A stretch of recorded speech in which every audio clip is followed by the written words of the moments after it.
Together with the official dam of the province of Benguet, our Congressman Eric Goyap, the Sangguniang Panlalawigan members, at dito'y naka-green na amin, headed by the Vice Governor Mary Rose Pongwan Kipes, and of course our municipal LGUs at dadamot ng amin dito'y. Welcome everyone to this 39th Cordillera Month celebration. Of course, we welcome our keynote speaker for today.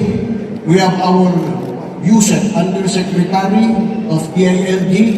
We have Marlo Irina, sir.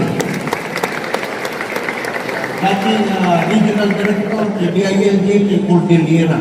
Well, so nakatatrabahuan tayo matag-isuna. Of course, to all our fellow leaders from the province of Accra, dito yung delegates, of course, we have Governor Eustachio Bersamin, Iderabi. Of course, we have Apayao. Of course, the RDC is Governor Elias Bulog Jr. Ada ni Vice Governor Bulog ng dito yung for Apayao. We have Ifugao, ada ni Governor Galibog.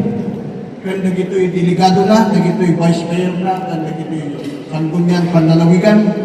Of course, for Kalinga, we have Governor James Tuba.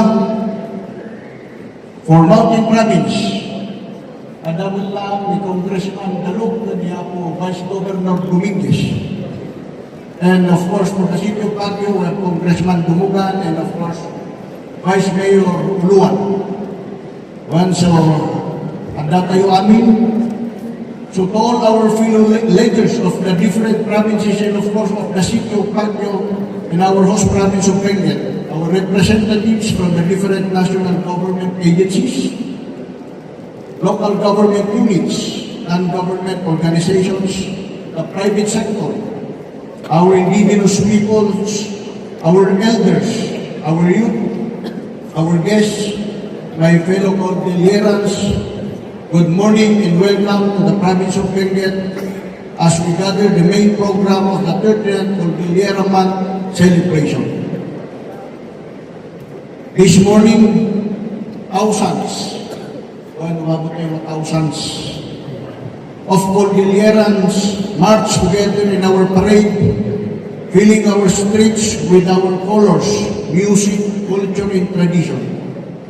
I sincerely thank all of the participants who joined the parade, our delegations in the region, our government agencies, organizations, communities, performers, students, and all those who come to celebrate with us. This shows that despite the mountains that separate our communities and the diversity of our language and traditions, we remain one Cordillera, bound by a common history, strengthened by our shared identity, and united by our aspirations for the future. Earlier, we also gathered for our traditional ritual and joined our fellow leaders in traditional dance, reminding us that the progress must always remain connected to our roots. As the saying goes, a people without knowledge of their past is like a tree without roots. As we embrace technology, innovations, and new opportunities, we must continue to protect the values, traditions, and indigenous knowledge that define us as Cordillerans. We must move forward without forgetting who we are, because our culture and identity remain among our greatest strength as a region. Also, allow me also to recognize and sincerely thank everyone who worked behind the scenes to make this celebration possible. Our government employees, organizing committees, security and emergency personnel, performers, technical team, volunteers, and all those who work beyond regular hours and sacrifice time with their families to prepare our venue, coordinate our activities, welcome our delegation, and ensure the success and safety of our celebration. Thank you very much. Likewise, we congratulate the different government agencies, local government units, organizations and partners that prepared around 50 activities throughout this month-long celebration.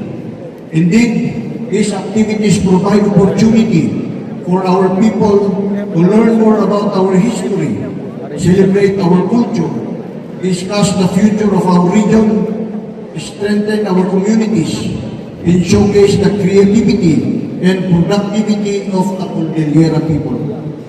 I invite everyone to participate in and support these activities.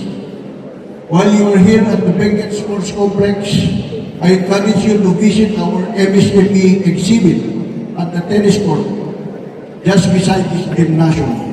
And support our entrepreneurs, farmers, artisans, producers, and local businesses.